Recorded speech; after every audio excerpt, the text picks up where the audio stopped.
Assalamualaikum warahmatullahi wabarakatuh. Selamat pagi teman-teman semua dari SMK Ma'arif Batu. Sebelumnya perkenalkan, nama saya Plato Vendito. Teman-teman bisa panggil saya Plato. Latar belakang saya adalah seorang relawan anti nafsa Semarang Raya yang membantu masyarakat dan juga bekerjasama dengan BNN untuk menanggulangi bahaya narkoba. Bersama materi ini, saya akan memberikan sosialisasi mengenai bahaya narkoba dan dampak pergaulan bebas. Oke, slide kedua. Di sini kita akan membahas mengenai bahaya narkoba terlebih dahulu ya. Oke, slide ketiga. Di sini ada dasar teman-teman, dasar hukum untuk mengatur tentang bahaya narkoba yang ada di Indonesia. Ada 4 dasar hukum. Yang pertama yaitu Undang-Undang Republik Indonesia Nomor 35 Tahun 2009 tentang narkotika. Yang kedua, Peraturan Presiden Nomor 23 Tahun 2010 tentang Badan Narkotika Nasional. Selanjutnya, Instruksi Presiden Nomor 6 Tahun 2018 tentang Rancangan P4GN dan Prekursor Narkotika. Dan terakhir, Peraturan Kepala BNN RI Nomor 3 Tahun 2015 tentang organisasi dan tata kerja BNN Provinsi dan BNN Kabupaten atau Kota. Nah, di sini dasar ini digunakan sebagai pedoman kita semua dalam melaksanakan program-program P4GN dari BNN, teman-teman. Oke. Next, slide selanjutnya sesuai dengan instruksi Presiden Republik Indonesia Bapak Joko Widodo bahwa Indonesia sekarang sedang darurat narkoba.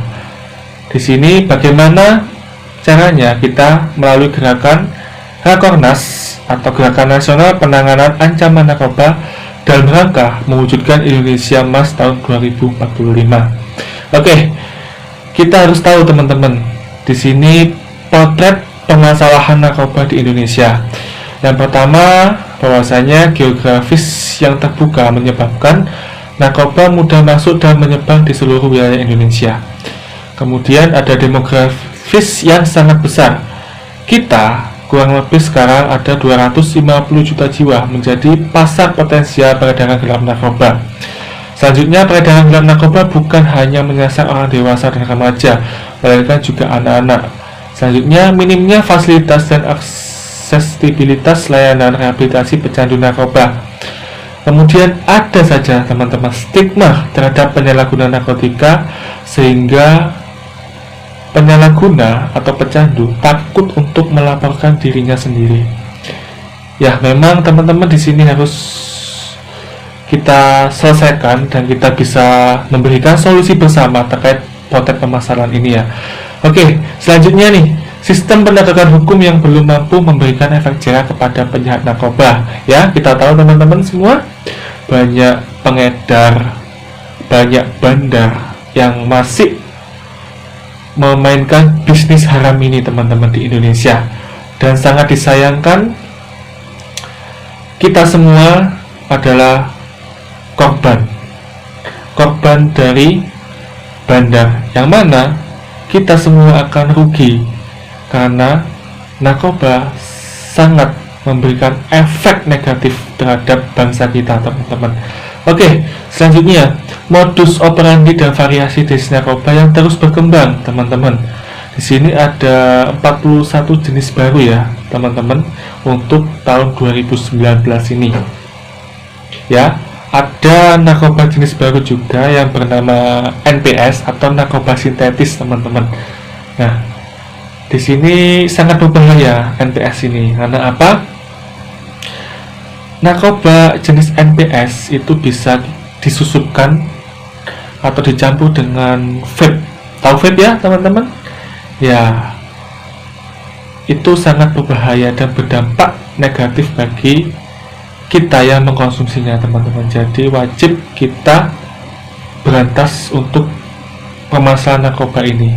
Kemudian lapas yang bertransformasi menjadi pusat kendali peredaran gelap narkoba. Nah, banyak berita teman-teman di sini bahwasanya pengedaran narkoba, bandar-bandar itu mengendalikan melalui lapas ya. Nah, itu menjadi potret permasalahan yang harus kita selesaikan. Kemudian di sini ada kerugian akibat penyalahgunaan narkoba. Ini sekitar 63,1 triliun rupiah. Nah, banyak banget ya teman-teman. Ada kerugian materi, kemudian ada kerugian psikis kita. Jadi memang memiliki efek negatif bagi kita semua. Oke, selanjutnya ada ancaman perkembangan narkoba jenis NPS. Nah, ini teman-teman, NPS tahun 2019. Di sini dijelaskan ada 803 jenis NPS yang beredar di dunia. Nah, jumlah NPS tersebut akan terus berkembang dan diproduksi oleh sindikat narkoba internasional. Ya, namanya sindikat, bandar-bandar besar yang memainkan peran di sini teman-teman. Masih kita upayakan, masih penegak hukum upayakan agar bisa memutus mata rantai terkait sindikat narkoba ini teman-teman. Karena kita tahu bahwasanya Indonesia sekarang menjadi pusat transit buat peredaran narkoba yang ada di dunia. Nah, jadi harus hati-hati. Kemudian di sini dijelaskan 74 jenis dari 803 jenis NPS beredar di Indonesia. Nah, kita tahu bahwasanya jumlah 74 NPS tersebut hanya jumlah yang berhasil ditemukan. Bisa jadi yang telah masuk ke Indonesia lebih dari jumlah tersebut. Oke, ya. Kita wajib apresiasi kepada pihak BNN dan juga pihak kepolisian serta masyarakat yang berperan dalam memberantas perkembangan narkoba ini teman-teman. Kemudian ada 66 jenis NPS telah diatur Permenkes 20 tahun 2018. Nah, di sini dijelaskan pada Permenkes, siapapun yang terbukti menyalahgunakan jenis NPS ini akan menerima hukuman sebagaimana hukuman narkotika. Nah, oke, pesan di sini, janganlah teman-teman buat mendekati atau mencoba narkoba, karena dampaknya sangat fatal bagi diri sendiri dan juga bagi orang lain ya. Oke, yang terakhir di sini ada 8 jenis NPS belum diatur Permenkes. Nah, ini masih menunggu penerbitan aturan Permenkes ya. Penerbitan peraturan ini untuk melindungi masyarakat dari penyalahgunaan narkotika termasuk jenis NPS ini ya, teman-teman. Oke, next slide selanjutnya. Di sini kita jelaskan ancaman kejahatan cyber ya. Di sini ada 3, yaitu ada surface web market dan deep web market serta crypto market. Di sini untuk sindikat internasional ini sudah canggih dan sudah memasarkan teman-teman barang haram ini ya, narkoba ini melalui dunia digital, dunia internet. Kita tahu bahwasanya contohnya kayak deep web market. Nah, di situ jelas saya sempat melihat di situ sudah ada linknya teman-teman di deep web market. Oke, di sini dijelaskan peredaran narkoba dilakukan melalui jaringan internet tersembunyi yang sangat sulit dilacak. Deep web market itu maksudnya adalah dunia gelap dalam internet. Jadi semua situs-situs terlarang itu semuanya tersimpan di dalam deep web. Nah, kemudian ada surface web market. Nah, ini melalui media sosial dan website ya teman-teman.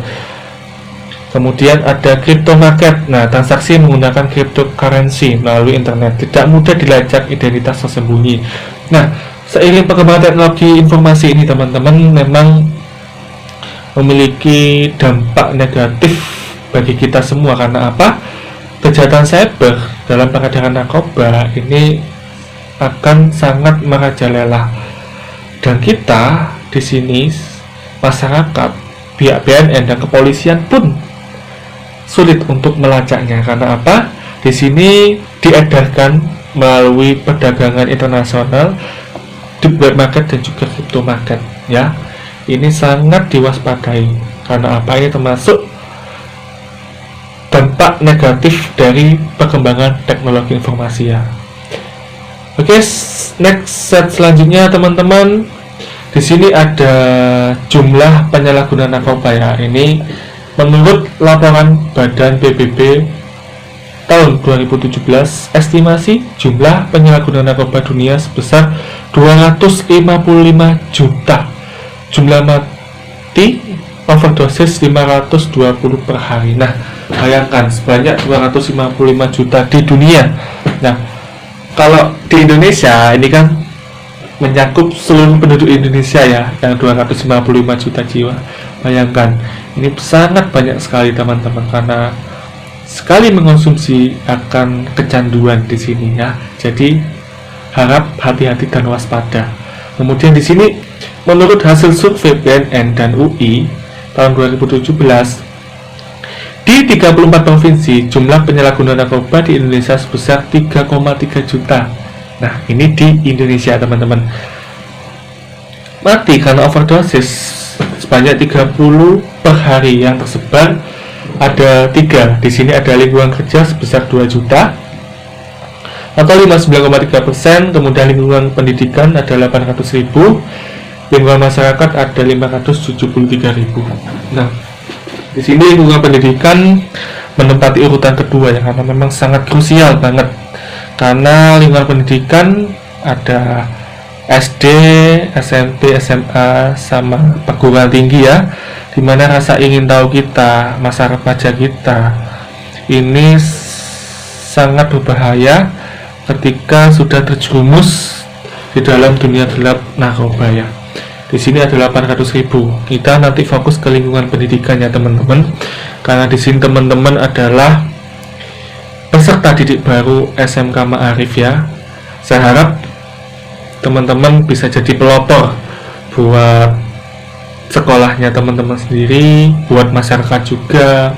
Kita sama-sama memerangi dampak dan juga bahaya narkoba.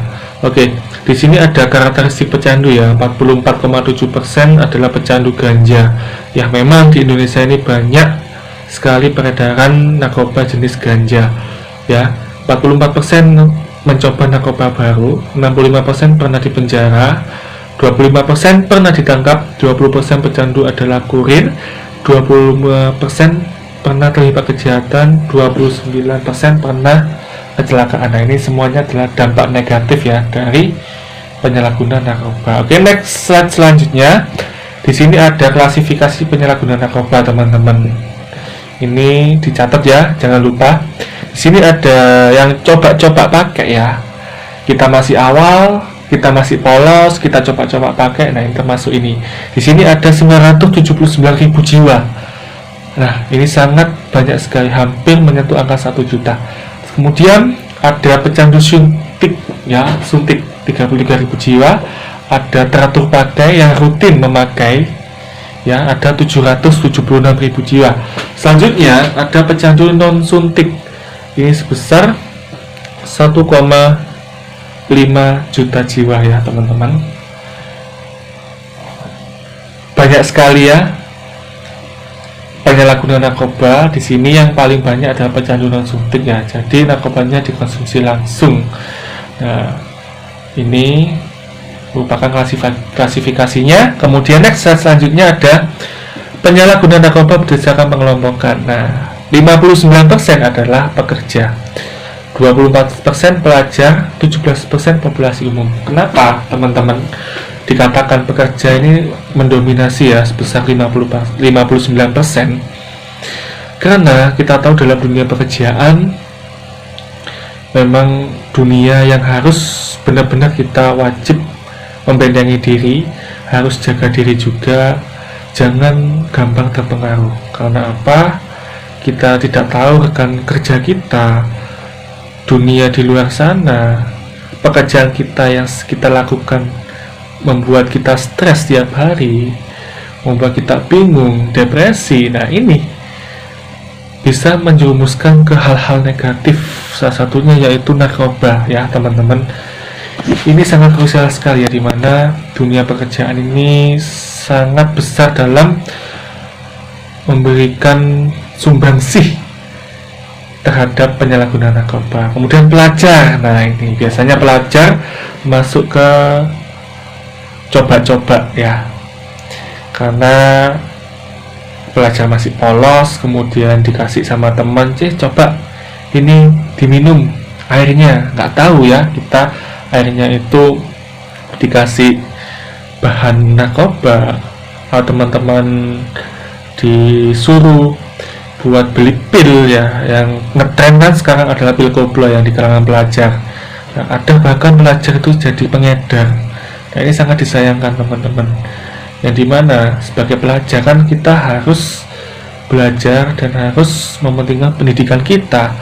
Nah, justru di kota-kota besar ya teman-teman, ini banyak pelajar SMA, SMK itu sebagai pecandu dan juga sebagai pengedar. Nah, ini sangat disayangkan sekali. Maka dari itu saya berpesan kepada peserta didik baru SMK Ma'arif di sini harus benar-benar menjadi contoh pelajar yang mengkampanyekan melawan narkoba ya, karena nanti setiap sekolah akan ada penilaian dari BNN, di mana setiap sekolah yang menonjolkan prestasi dalam memberantas, dalam mengkampanyekan bahaya narkoba itu akan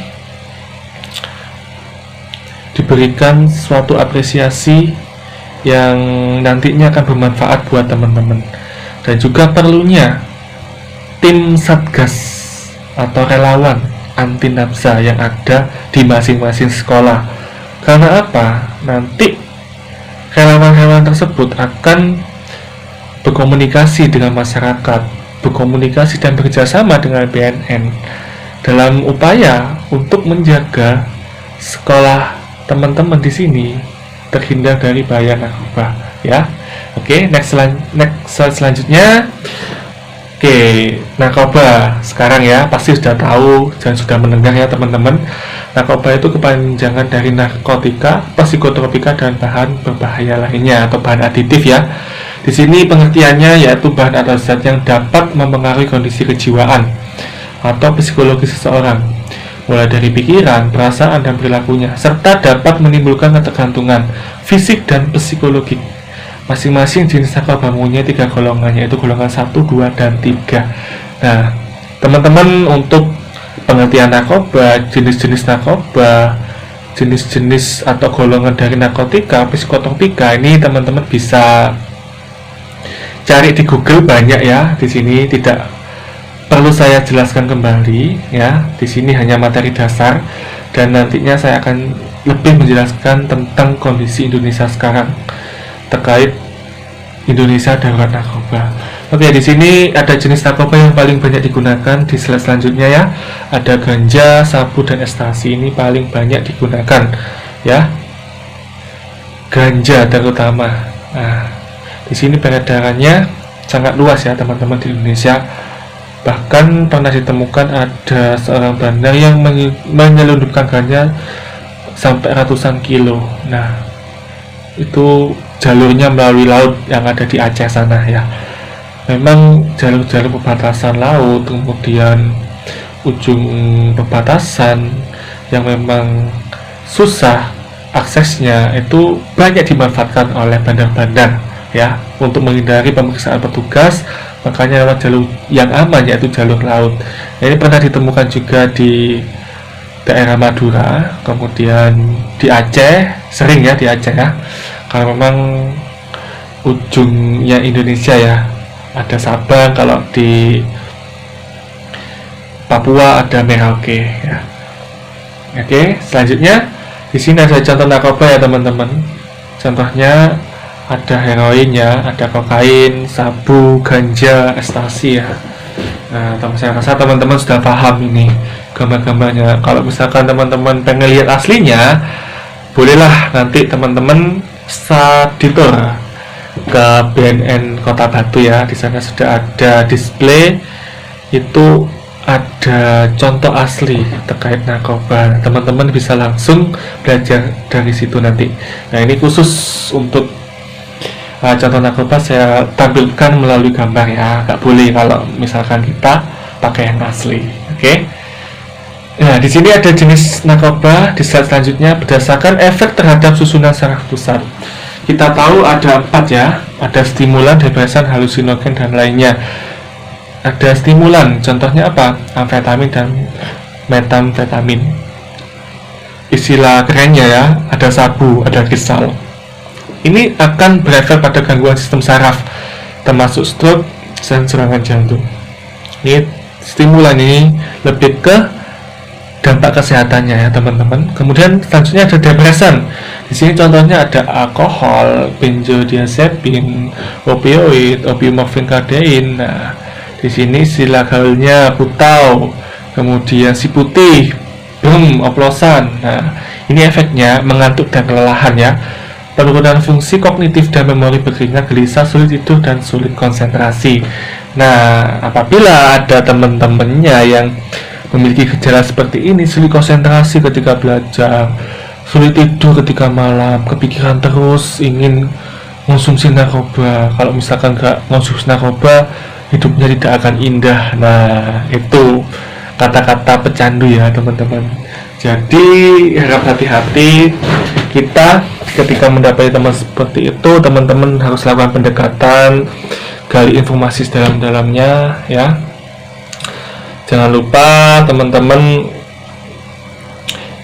jangan sampai kita menjudge orang yang menjadi penyalahguna narkoba ya teman-teman.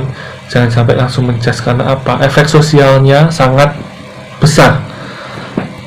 Ada tekanan psikis, dicemooh oleh orang lain. Nah itu teman-teman. Jadi jangan sampai, lakukanlah pendekatan dan sarankan buat rehabilitasi di BNN ya di sini. Kemudian ada halusinogen, ada ekstasi, mushroom, bunga kecubung. Nah, ini bunga kecubung yang suka mainan ya. Jangan sampai mengkonsumsinya. Karena apa? Dampaknya akan menghasilkan satu spektrum pengalaman sensory yang terdistorsi serta mempengaruhi mood dan proses berpikir. Nah, yang proses berpikirnya lambat, malas belajar. Nah, ini akan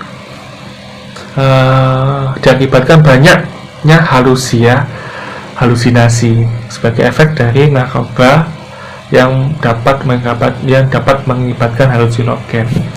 Nah, di sini yang lainnya yang sering kita ketemui adalah ganja, kemudian mira, cat, inhan, lem bensin. Nah, di sini sulit mengingat sesuatu efeknya.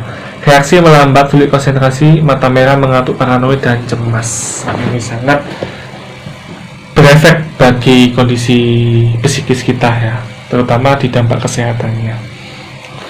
Oke, next selanjutnya ya, proses terbentuknya ketergantungan narkoba di sini. Ini ada mau bergaul dengan pemakaian narkoba. Nah, ini hindari teman-teman. Kemudian lalu diawali dengan coba-coba segan, menolak teman. Nah, awalnya ditolak, tapi di sini kok gak enak ditolak, jadi kan dicoba. Nah, ini awalnya. Kemudian ada toleransi juga. Ayo, pemakaian sosial hanya saat bergaul saja, ada yang seperti itu. Kemudian pemakaian situasional, saat kesal, sedih, kecewa, ada masalah. Nah, ini tergantung situasi ya. Ketika teman-teman sedih misalkan, jangan sampai langsung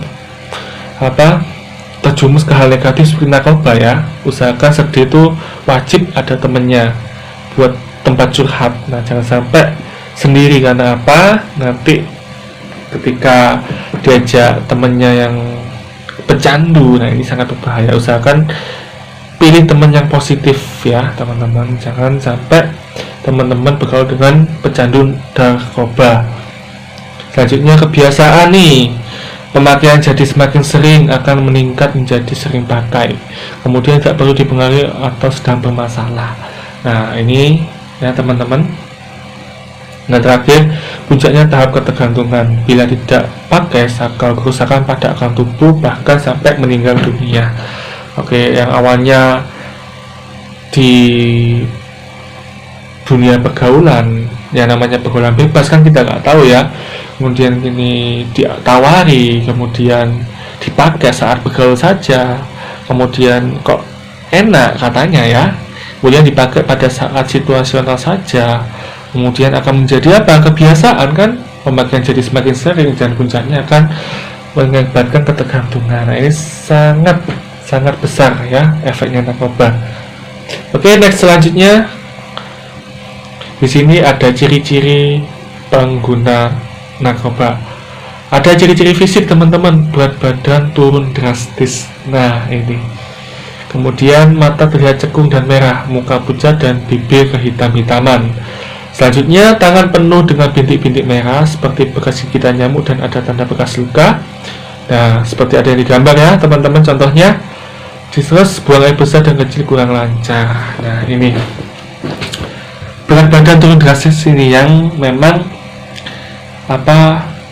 sangat diketahui ciri-cirinya ya. Entah efeknya karena memang suatu penyakit atau di sini ada dampak narkoba. Nah sebaiknya disarankan buat konsultasi dulu ya teman-teman. Selanjutnya ada ciri-ciri perilaku. Nah di sini malas dan sering melupakan tanggung jawab dan tugas-tugas rutinnya. Ya, jangan malas ya teman-teman. Di sini ada sikap tidak peduli dan jauh dari keluarga. Selanjutnya suka mencuri uang di rumah, sekolah, di tempat kerja, menggadaikan barang berharga di rumah, kemudian selalu kehabisan uang. Nah, kenapa kok selalu kehabisan uang? Karena uangnya itu dipakai buat beli narkoba bagi yang sudah masuk ke efek ketergantungan. Nah, akan lebih suka menyendiri, cuek. Nah, kemudian apabila uangnya habis karena efek kecanduan, orang tersebut tidak bisa mengontrol dirinya sendiri. Ini akan melanjutkan ke tindak kriminal. Mencuri, merampok. Demi apa? Demi membeli narkoba, teman-teman. Nah, ini dampak yang sangat besar karena dari ciri-ciri perilakunya ya. Kriminal, mencuri demi memuaskan hasrat memakai narkoba. Nah, ini sungguh disayangkan ya. Selanjutnya, waktunya di rumah kerap kali dihabiskan di kamar tidur, kloset, gudang, ruang yang gelap, kamar mandi, dan tempat-tempat sepi lainnya. Jadi suka di tempat sepi, tidak suka berinteraksi dengan orang lain. Nah ini salah satu ciri-ciri perilaku pecandu. Kemudian sering batuk dan pilek berkepanjangan, biasanya terjadi pada saat gejala putus zat ya, bukan karena flu ya, bukan karena virus, tapi putus zat. Mereka akan batuk-batuk dan pilek berkepanjangan karena memang efek kesehatannya. Kemudian takut air, jika terkena akan terasa sakit karena itu mereka jadi malas mandi. Nah ini malas mandi ya. Oke, selanjutnya ada bicara cadel atau belo dan jalan sempoyongan. Jalan sempoyongan karena kondisinya tidak bisa membawa tubuhnya sendiri karena efek psikis dari narkoba itu memang sangat berpengaruh bagi kondisi tubuh seseorang. Oke, next teman-teman, selanjutnya ada faktor penyebab penyalahgunaan narkoba. Di sini dari pribadi atau diri sendiri. Kemudian ada keluarga juga, lingkungan, ada kelompok atau sindikat. Nah, untuk diri sendiri, cara penanggulangannya kita harus bisa membedakan diri dari bahaya narkoba dengan cara apa? Dengan meningkatkan iman kita, kemudian rajin beribadah, meyakinkan diri sendiri bahwa hal-hal positif akan mereka dapatkan di luar sana. Karena apa? Ketika kita mindset tersebut ke arah positif, maka kita akan dituntun menuju ke arah yang positif ya, itu penting. Kemudian ada keluarga juga yang broken home, kemudian ada suami istri cerai. Nah kan itu dampak ya, faktor yang bisa menyebabkan seseorang menggunakan narkoba. Selanjutnya dampak lingkungan juga nih, pergaulan ya teman-teman. Kemudian karena sindikat ya. Oke, next selanjutnya ada kebijakan terhadap penyalahgunaan narkoba di sini teman-teman. Ada kita bagaimana caranya ya kita menangani pecandu narkoba. Ada dua model pendekatan di sini ya. Ada penyalahgunaan narkoba voluntari. Kita harus lapor ke IPWL. Tahu IPWL? Institut pemerintah wajib lapor ya. Jadi setiap kecamatan pasti ada di sini. Kemudian di assessment sebagai pecandu ya, jangan takut dipenjara ya, karena kalau misalkan kita sebagai korban itu akan direhabilitasi ya. Beda dengan bandar yang memang lebih mementingkan nilai komersilnya. Bandar tidak memakai, tapi bandar itu menyebarkan. Sebagian besar bandar seperti itu ya teman-teman. Kemudian dari bandar diedarkan ke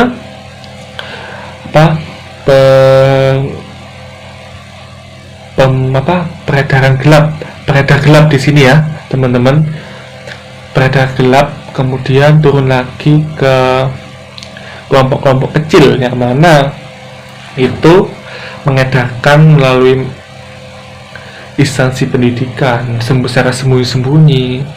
Kemudian sasarannya adalah pelajar. Nah itu ya, di sini kita harus bisa memberikan motivasi ketika ada pecandu ya, korban pecandu ya, harus memberikan motivasi. Karena apa? Di sini pecandu itu wajib direhabilitasi ya teman-teman, karena penyalahgunaan narkoba yang secara sukarela melakukan di KPWL atau dilaporkan oleh anggota keluarga tidak akan dituntut pidana. Jadi harus terbuka ya teman-teman, jangan sampai teman-teman diam-diam aja dan ketika ditangkap petugas teman-teman ketahuan sebagai pecandu, sebagai pengedar. Nah di situ. Nah ini ada penyalahgunaan narkoba juga, tapi bukan pengedar ya teman-teman. Di sini tangkap petugas di tim asesmen terpadu, ada direkomendasikan rehabilitasi juga, dituntut pasal rehabilitasi. Nah di sini penyalahgunaan tertangkap, penyalahgunaan narkoba yang tidak melakukan di KPWL dapat ditangkap aparat dan akan diproses hukum. Jadi wajib teman-teman jika mengetahui temannya atau tetangganya yang ada mereka menggunakan narkoba ya, ini wajib melaporkan ke IPWL. Karena apa? Kita menghindari proses hukum ya. Ketika kita ditangkap sama aparat atau penegak hukum, pasti akan melalui proses hukum. Nah, jadi harus ada inisiatif, harus ada motivasi dari teman-teman lainnya, ajakan pendekatan yang baik ya teman-teman. Jangan sampai langsung menjudge bahwasanya oh ini pecandu, dijauhi ya. Teman-teman tidak memberikan support karena mereka juga punya kesempatan untuk berubah ya. Jadi kita wajib support juga, langsung dibawa ke IPWL gitu ya. Oke, selanjutnya apa sih harus kita lakukan bila ada keluarga, kerabat, tetangga sebagai penyalahguna narkotika? Nah ini laporkan pada IPWL ya. Contohnya, Bu, ini kami mau lapor anak kami ternyata pemakai narkotika. Nah, ini suatu tindakan yang mulia ya teman-teman menurut saya ya, karena memang terbuka jujur itu lebih baik daripada kita secara sembunyi-sembunyi ya, karena kita tahu kedepannya kita mau berurusan sama siapa ya, entah sama penegak hukum atau sama pihak IPWL nya kan kita nggak tahu. Jadi lebih baik terbuka saja, kemudian laporkan nih ke IPWL, kemudian keluarganya membawa si anak itu ke IPWL ya. Kemudian IPWL menyarankan harus segera direhabilitasi. Kemudian ada diberikan kartu penerima wajib lapor ya sama petugas IPWL. Nah ini teman-teman harus tahu, kalau bisa teman-teman ini foto dan sebarkan ke grup-grupnya bahwasanya ketika kita mendapati seorang pecandu atau penyalahguna itu langsung laporkan pada IPWL. Tidak usah takut di penjara, karena IPWL akan merekomendasikan untuk direhabilitasi ya. Itu. Oke, di sini ada ketentuan pidana teman-teman. Lebih dari 5 gram ya. Konsumsi narkoba lebih dari 5 gram akan dapat pidana ya. Oke, di sini ada masing-masing golongan 1 sampai 3 ya. Yang pertama ada menanam, memelihara, memiliki, menyimpan, menguasai, dan menyediakan narkotika golongan 1 dalam bentuk tanaman. Nah, ini 1 kg beratnya. Ini dapat dipenjara antara 5 sampai 20 tahun ya, dan denda sampai 8 miliar rupiah ya. Ini penjara sangat terbuka lebar bagi para pengedar ya. Kemudian di sini ada memiliki, menyimpan, menguasai dan menyediakan narkotika. Nah, ini beratnya melebihi 5 gram. Tetap 5 sampai 20 tahun untuk golongan 1, golongan 2 5 sampai 15 tahun, golongan 3 sampai 10 tahun. Oke, saya bacakan intinya saja ya di sini. Ketika kita ketahuan sama apakah penegak hukum bahwa kita adalah pengedar, penyalahguna yang tidak ada inisiatif buat lapor ke IPWN, akan langsung ditindak teman-teman.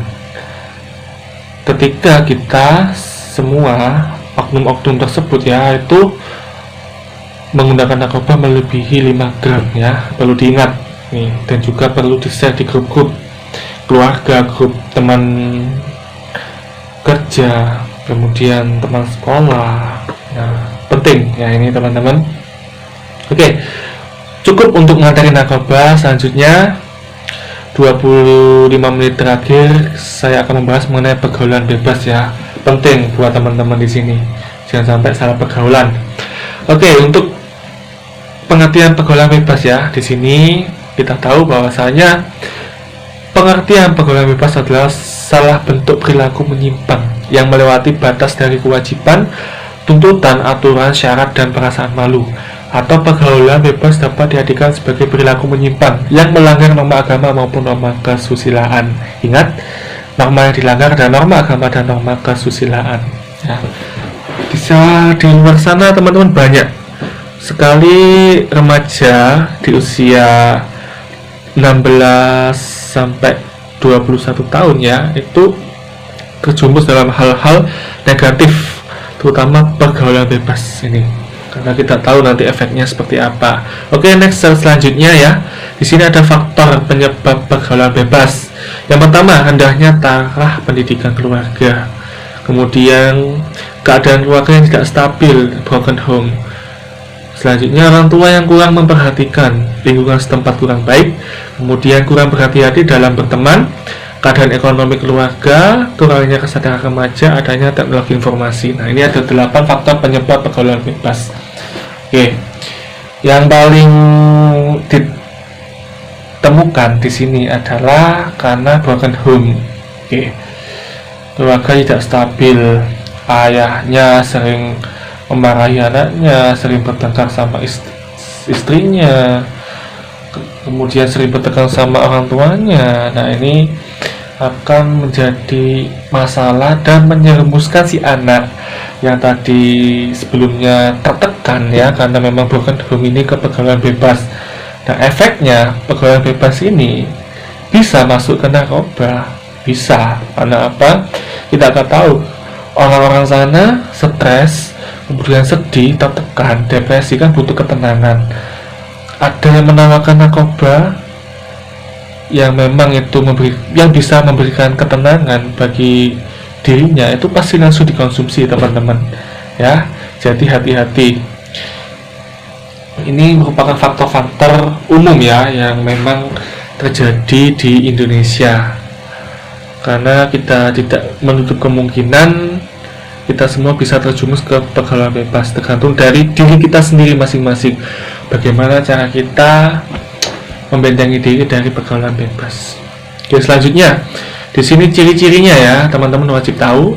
Yang pertama, penghamburan harta untuk memenuhi keinginan. Contohnya seks bebas, hamil di luar nikah. Ini sangat berbahaya karena kita nggak tahu kan kita di sana melakukan apa, di luar sana dengan teman-temannya negatif ya, berujung-ujungnya salah pergaulan, efeknya ke diri sendiri, kemudian efek lainnya ke keluarganya ya, keluarganya jadi merasa kecewa, kemudian merasa disia-siakan selama ini telah membiayai anaknya mulai dari SD sampai menuju SMA, SMK. Nah, di sini teman-teman negatifnya pergaulan bebas ya, Kemudian ada upaya mendapatkan harta dan uang dengan menghalalkan segala cara, termasuk dari jalan yang haram dan keji, ya, pencurian, kemudian perampokan. Nah, ini ya, buat memuaskan dirinya sendiri. Dia dapat menghalalkan segala cara, jadi tidak bisa terkontrol dari tubuhnya ya. Ini sangat berbahaya. Kemudian ada menimbulkan perilaku munafik dalam masyarakat. Nah, ini ciri-ciri munafik, tahu ya teman-teman ya. Apabila dia berkata, maka dia berbohong kan? Apabila dia amanah, maka dia berkhianat. Nah, salah duanya itu ya, ciri-ciri munafik. Nah, di sini ingkar janji ya, itu termasuk munafik ya teman-teman. Apabila berjanji dia ingkar. Nah, jangan ingkar janji. Kemudian jangan berdusta apabila berkata. Kemudian harus amanah jadi orang. Karena apa? Kita mengeluarkan menunjukkan atau mempunyai sifat munafik, itu sama saja kita terpengaruhi oleh pergaulan bebas ya. Kemudian rasa ingin tahu yang besar. Ingin tahunya ke apa? Ke hal negatif ya teman-teman, bukan ke hal positif, ke hal negatif rasa ingin tahunya. Kemudian rasa ingin mencoba dan merasakan. Nah, ini mencoba dan merasakan ini ada banyak hal luas teman-teman ya. Mencoba narkoba, kemudian mencoba minuman keras, ingin merasakan kenikmatan. Nah, itu ya ciri-ciri dari pergaulan bebas ya. Jadi teman-teman harus tahu, kenali ciri-cirinya. Oke, next selanjutnya slide-nya ada kenakalan remaja ya, kita bahas di sini.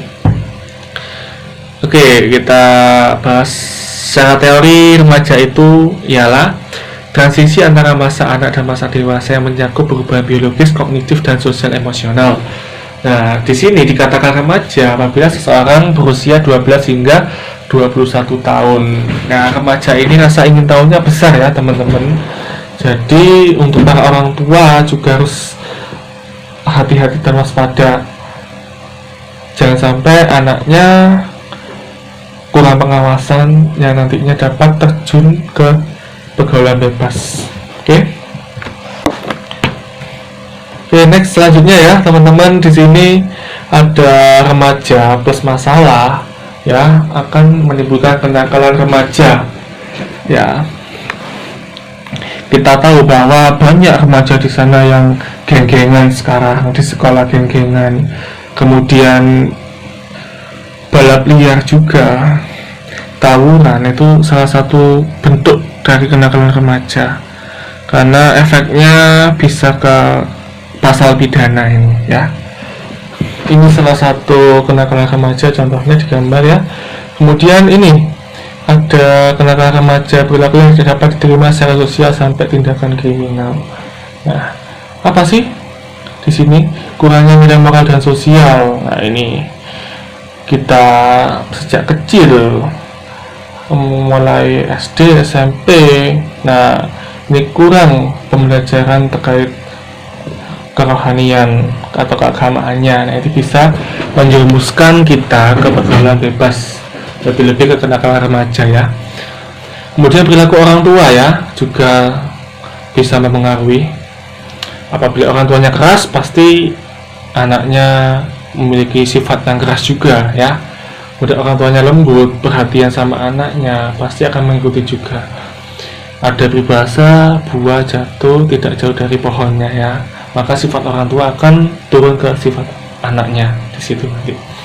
Memang sebagai orang tua kita harus keras terhadap anak, tapi ada batasnya ya. Jangan sampai membuat anak tertekan dan menjadi drop nantinya ya. Kemudian kurangnya pengawasan, ada kurangnya disiplin. Nah, waktunya belajar ya belajar, waktunya tidur ya tidur. Jangan sampai waktunya tidur teman-teman gunakan main, gunakan medsosan. Nah, itu efek medsos itu sangat berpengaruh pada psikis kita nanti. Suka begadang, kurangi begadangnya teman-teman. Apalagi kan kita semua dalam masa pandemik ya. Jadi wajib sebagai pelajar, seorang pelajar itu memanfaatkan waktu ini ya di rumah. dengan belajar online, kemudian dengan melakukan hal-hal positif, buat sebuah kreasi, buat sebuah inovasi yang nantinya bisa berguna untuk masyarakat, buat keluarga lah terutama ya. Selanjutnya di sini ada rendahnya kualitas hubungan orang tua anak, jadi ada kerenggangan ketika orang tua menasihati anaknya, anaknya sibuk main HP. Nah itu yang memang rendahnya kualitas hubungannya. Kemudian tingginya konflik keluarga, konflik dengan temannya. Nah ini sangat berpengaruh. Kemiskinan dan kekerasan juga ya teman-teman. Anak tinggal jauh dari orang tua, kemudian budaya lingkungan baru, sama saudara melakukan kenakalan. Nah ini bisa berakibat ke kenakalan remaja. Jadi ini sampaikan ke orang tuanya ya teman-teman. Bu, saya kok gak diperhatikan. Awas loh, nanti kalau gak diperhatikan saya terjumus ke kenakalan remaja loh ini teman-teman. Ini Bu, ya ini kurangnya pengawasan. Awasi saya Bu, awasi saya Pak. Nah, bilang nanti seperti itu ya ke orang tuanya. Kenapa? Ada peran keluarga, ada fungsi orang tua di sana ya teman-teman. Oke, slide selanjutnya di sini ada perilaku anak remaja. Di sini ada 4 perilaku ya. Ada delinkuensi terisolir, yaitu meniru transisi struktur kriminal keluarga berantakan. Kemudian delinkuensi neurotik, sebab psikologis perilaku kompulsif, ego lemah, ekspresi dan konflik batin ya. Kemudian ada delinkuensi psikopatik. Di sini ada keluarga yang ekstrim, menderita gangguan neurologis, tidak menyadari arti bersalah, kejahatan yang majemuk. Kemudian ada delinkuensi defeks moral. Jadi ada disfungsi intelijensi, tidak mampu mengenal dan memahami tingkah lakunya yang jahat. Nah ini secara teori ya teman-teman, dan teman-teman juga wajib tahu ini. Oke, next selanjutnya ini ada jenis kenakalan ya. Ada kenakalan fisik pertama. Contohnya apa? Perkelahian, perkosaan, perampokan, pembunuhan. Nah ini bisa sampai ke pembunuhan loh teman-teman. Jadi ketika ada masalah di sekolahnya dengan temennya atau dengan gurunya, coba selesaikan dengan baik-baik, jangan sampai mengutamakan fisik ya. Berkelahi di sekolah, kalau gurunya tahu pasti akan diskors itu. Kemudian perampokan, nah, jangan sampai hindari ini. Ada kenakalan materi ya, contohnya perusakan, pencurian, pencopetan, pemerasan. Nah ini suatu bentuk kenakalan remaja yang berdampak bagi orang lain ya teman-teman, merugikan juga pasti. Kemudian ada kenakalan sosial, pelacuran, penyalahgunaan obat, seks bebas. Nah ini ada sosial yang nantinya efek kenakalan remaja, sehingga kita semua ketika masuk ke dalam kenakalan remaja ingin lepas itu susah teman-teman, kalau enggak dibarengi dengan kemauan dari diri sendiri, niatan dari diri sendiri ya. Kemudian kenakalan status, membolos sekolah, minggat dari rumah, membantah perintah. Nah, ini masih mending ya daripada kenakalan fisik, materi, sama sosial, karena ini masih lebih besar peluangnya untuk bisa kita perbaiki. Yang bolos sekolah ya jangan bolos, kan teman-teman wajib menuntut ilmu, menuntut pendidikan. Jangan sampai ketahuan bolos, jangan sampai teman-teman melakukan bolos sekolah ya. Kalau ketahuan di sini akan langsung diberikan punishment oleh gurunya masing-masing. Apabila ada konflik keluarga, jangan minggat teman-teman, jangan minggat dari rumah ya. Apabila gak suka disuruh belajar, gak suka sama ayah ibunya, jangan minggat. Pesan saya, sampaikan kepada orang tua, selesaikan dengan baik-baik, karena sebagaimanapun juga mereka adalah orang tua kalian ya. Next slide selanjutnya, ini dampak kenakalan remaja ya. Di sini ada seks bebas, narkoba, sama perkelahian. Seks bebas apa? Kehamilan, abortus, HIV/AIDS ya. Narkoba ini masuk juga, kriminal, penjara, HIV/AIDS, kematian. Nah ini adalah suatu bentuk kegagalan ya. Perkelahian, kriminal, kemudian masuk penjara. Nah ini kenakalan remaja harus kita antisipasi ya, agar tidak sampai merenggut masa depan teman-teman. Oke, di sini pengaruh negatif pergaulan remaja ya teman-teman. Ada sering melanggar tata tertib sekolah. Ini siapa yang sering melanggar ya? Jangan sampai kita melanggar ya teman-teman, wajib mematuhi peraturan sekolah atau tertib yang sudah dibuat. Demi apa ya? Demi teman-teman sendiri ya pasti, karena aturan itu dibuat untuk ditaati, bukan untuk dilanggar. Kemudian melakukan tindakan yang merusak milik orang lain atau fasilitas umum. Nah, gak perlu ya tiba-tiba jalan di lampu merah dilemparin batu, dirusak. Ya, itu suatu bentuk kebodohan yang dilakukan sebagai akibat dari kenakalan remaja ya teman-teman. Mengapa saya bilang begitu? Karena kita merusak fasilitas umum ini, fasilitas milik negara, fasilitas masyarakat juga ya. Jangan sekali-kali bertindak brutal, karena apa? Efeknya bisa pidana. Kemudian membentuk geng atau perkumpulan teman sebaya yang cenderung melakukan kegiatan negatif ya. Jadi teman-teman wajib hindari itu. Karena apa? Kita nggak tahu perbuatan negatif seperti apa nanti yang akan berdampak pada kenakalan negatif dari kenakalan remaja. Kemudian melakukan tindakan yang dapat merugikan diri sendiri dan orang lain. Nah, contohnya apa ya? Tindakan kriminal, copet, pencuri, ya, merusak fasilitas umum. Nah, ini salah satunya. Merugikan diri sendiri dan juga orang lain, teman-teman ya. Tawuran apalagi, di kota-kota besar, teman-teman, di Jakarta banyak yang tawuran. Yang meresahkan masyarakat kan itu. Uang berikan pelajar seharusnya sebagai pelajar yang baik itu kan wajib menunjukkan prestasinya ya. Jangan menunjukkan kenakalan remajanya ya. Itu.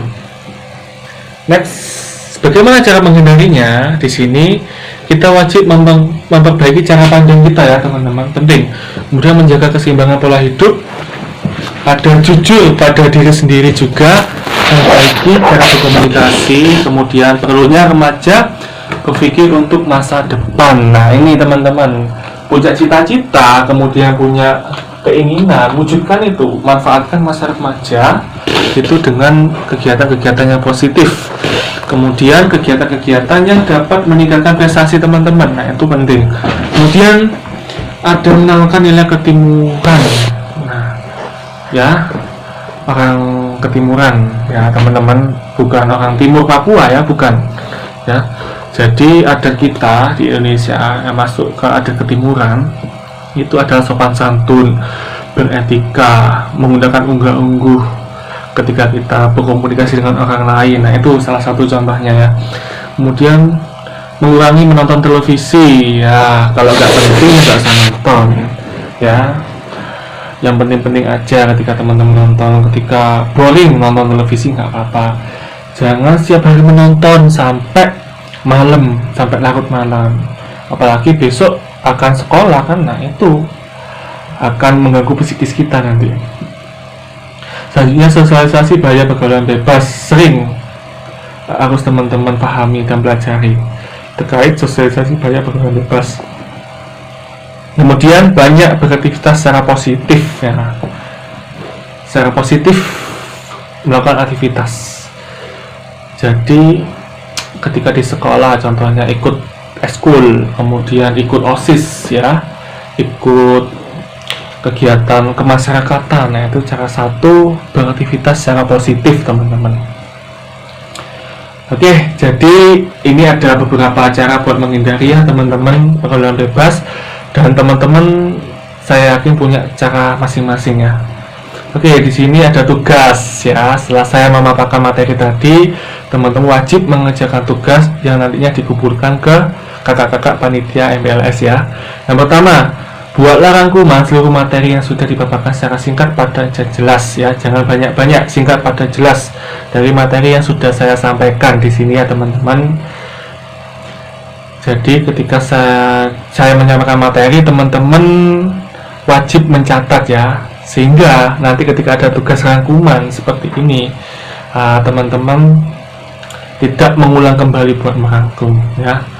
Atau nanti di sini PPT-nya bisa diberikan kepada teman-teman semua dari kakak panitianya ya, biar teman-teman memudahkan dalam merangkum. Boleh itu.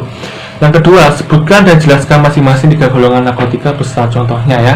Ingat, 3 golongan narkotika. Narkotika adalah bagian dari narkoba, di mana narkoba terdiri dari narkotika, psikotropika, dan zat bahan aditif lainnya. Saya minta yang narkotika saja, 3 golongan, golongan 1, 2, 3, dijelaskan sama diberikan contohnya, agar teman-teman belajar. Dan memang saya sengaja di step sebelumnya yang membahas mengenai narkoba tidak saya tampilkan, agar teman-teman ingin belajar tidak terpaku pada materi saja ya teman-teman, presentasi saja tidak. Jadi teman-teman bisa belajar melalui akses internet juga, melalui Google ya. Di sini teman-teman dengan mengerjakan soal. Selanjutnya, ini ada menurut pendapat Anda bagaimana cara membedakan diri dari pergaulan bebas. Nah, ini menurut pendapat teman-teman sendiri ya, jangan sampai sama dengan slide yang sudah saya sampaikan barusan ini ya, tentang cara menghindari pergaulan bebas. Menurut teman-teman sendiri bagaimana? Buatlah dalam sebuah paragraf. Nah, jangan lupa tugas-tugas ini dikumpulkan ke kakak panitianya ya, karena memang tugas ini penting buat kegiatan MPLS teman-teman. Oke, saya ucapkan selamat mengerjakan tugas-tugasnya nanti ya. Oke, teman-teman, kalau semisal ada pertanyaan atau apapun itu yang berkaitan dengan materi ini, nanti bisa dikoordinir sama ketua MPLS-nya atau kakak panitianya, bisa ya teman-teman, dirangkum dikirimkan ke saya, nanti saya akan menjawab pertanyaan dari teman-teman semua, karena memang kita secara daring ya, secara online, jadi untuk tanya jawab kita bisa dilakukan dengan cara tadi ya teman-teman. Kecuali kalau tatap muka pasti enak, teman-teman tanya, tunjuk tangan, teman-teman bertanya dan saya akan jawab secara langsung. Nah itu, oke ya, semoga kondisi pandemi COVID ini segera berakhir ya teman-teman, agar kita semua bisa beraktivitas secara normal. Dan juga pesan saya kepada teman-teman peserta didik baru ya, SMK Ma'arif Batu, tetaplah jadi pelajar yang aktif dalam kegiatan ekskul, dalam kegiatan organisasi kemasyarakat lainnya, karena apa, itu dapat menunjang prestasi teman-teman. Kemudian yang kedua, teman-teman wajib patuh ya dan taat kepada semua tata tertib yang ada di sekolah. Kan teman-teman di sini masih masa orientasi ya, jadi wajib itu mematuhi peraturan pada masa orientasi yang diberikan oleh kakak panitianya. Kemudian yang ketiga, teman-teman wajib belajar ya, karena apa? Belajar dapat meningkatkan kualitas, meningkatkan kuantitas dan pola pikir teman-teman. Biar teman-teman apa? Biar teman-teman menjadi pintar, menciptakan inovasi yang bagus untuk sekolahnya, kemudian memberikan solusi terhadap permasalahan-permasalahan di masyarakat. Nah itu perlunya kita semua, terutama teman-teman, wajib belajar apapun itu. Dan terakhir, tolong kampanyekan pelajar melawan narkoba ya teman-teman. Jadikan teman-teman sebagai pelopor, penggerak bagaimana cara kita menghindari narkoba, karena kita sebagai pelajar, sebagai generasi penerus bangsa, wajib mengkampanyekan bahaya narkoba. Lawan narkoba dengan prestasi, karena kita yakin, kita semua yakin bahwasanya pelajar SMK Ma'arif Batu adalah pelajar yang berani untuk melawan narkoba dan menjunjung tinggi nilai-nilai integritas dalam dan di luar sekolah. Oke? Itu saja pesan dari saya teman-teman, karena ini sudah hampir 1 jam. Dan semoga materi yang saya sampaikan bermanfaat bagi teman-teman. Saya ucapkan terima kasih kepada teman-teman semua. Semoga lancar MPLS-nya sampai selesai. Dan pesan saya, semangat buat teman-teman. Ayo kita semua lawan narkoba. Sekian dari saya tutup. Mohon maaf bila ada kata-kata yang kurang berkenan. Wassalamualaikum warahmatullahi wabarakatuh.